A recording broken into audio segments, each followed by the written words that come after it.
4. Take 4. Hello there, I am Ashley Farrell, and I am back again for this week's episode of the Flurt yoga vlog. Last week I had mentioned that I was going to be down in Calgary, down on Treaty 7 territory, and that we were going to be talking about the decolonization of yoga.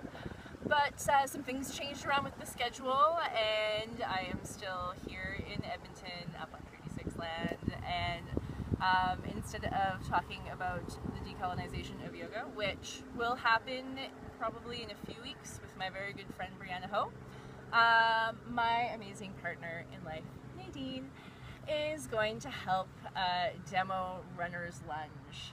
And the reason that I picked Runner's Lunge today, 2 reasons. One being that all of these poses that I'm showing are eventually meant to build up to a sequence.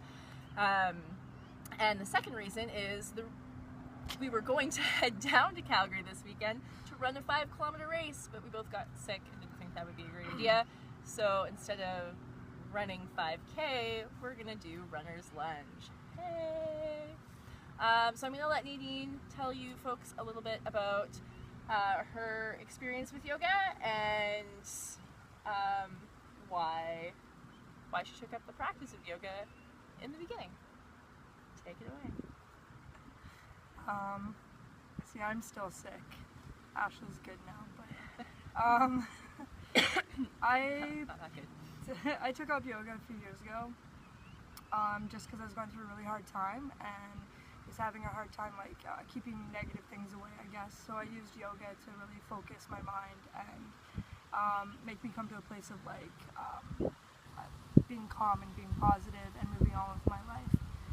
But since then I haven't really done it all that much since I moved back here to Edmonton, so we'll see if I can get back into it and see if they can help me out again.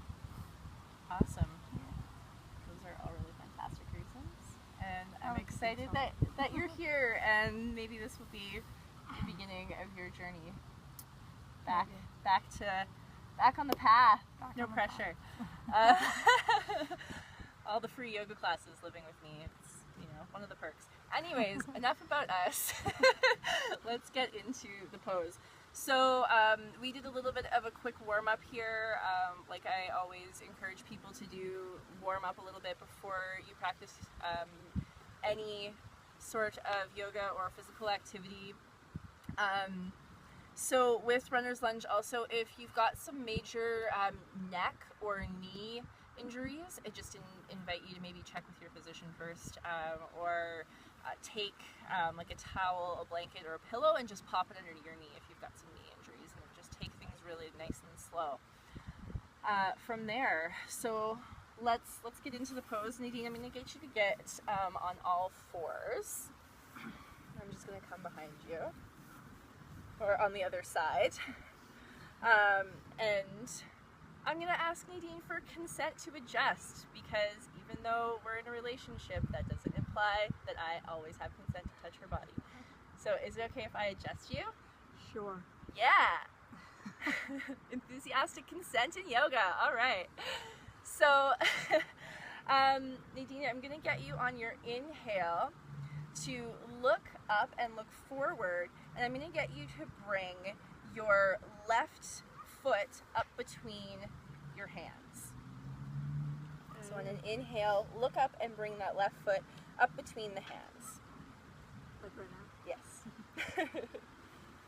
Good. Okay. Now from here, this is kind of a preparation to coming into Runner's Lunge. Nadine, I'm going to get you to uncurl your back right toes.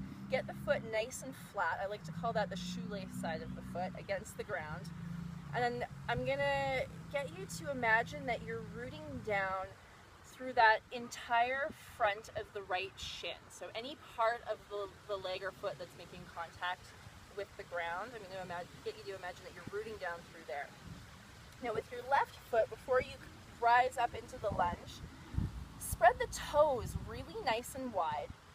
Root down through that front foot, or that left foot in this instance, and then imagine that you've got like an anchor attached to the left hip, and it's rooting you down. It's dropping down into the earth beneath you. Good. So once you feel nice and grounded from here, on an inhale, bring both hands to that front left knee. Awesome. Good stuff. All right. So you can see here that Nadine's got head and neck nicely stacked over shoulders, nicely stacked over hip, and then stacked over that back right knee. And then Nadine, on an inhale, I'm going to get you to extend through the crown of the head, drop down through that left hip just a little bit more, and then as you exhale, bend through that front left knee and draw the left hip back and down, opening up through that front right hip flexor. Nice. Good. So this is a really good posture for opening up the inner groin and the front hip flexor, strengthening the thighs. Pardon me. So this is just one variation of the pose. If you feel like you've got quite a bit of flexibility in through, you're quite open here through the front hip flexor, you can also start to bend that back right foot and reach back with the right hand, drawing the heel into the glutes. You could also tuck the back right toes. If you want to give this a try, Nadine, tuck the back right toes. Tuck them. Yeah, tuck them. So curl your back right Okay. toes. Good. Drop down more through that left hip. Take a nice deep inhale, and then as you exhale, start to pick that right knee up off of the ground. Nope. You're gonna keep the foot on the ground. On the foot of the knee. Yeah. The knee. Pick that right knee up that's off hard. the ground. Straighten that back leg. Good. Good, good, good. Nice. Awesome. Now see if you can bring the weight off the hands a little bit. There you go. Not really. Okay, good. You can lower that knee down again. Okay, so that's another variation of the pose that you can try. You can come out of that if you'd like. So if you feel like you've got some pain in that knee that's on the ground there, you can always fold like a blanket or a towel or put a pillow or a block underneath it. Some people just stay right here, and that's totally fine too. But yeah, give that pose a try. And if that's something that works for you, let me know. Send me an email at fairyogi@gmail.com. So that's FAIRYOGI@gmail.com. And I look forward to seeing you folks again next week. Bye.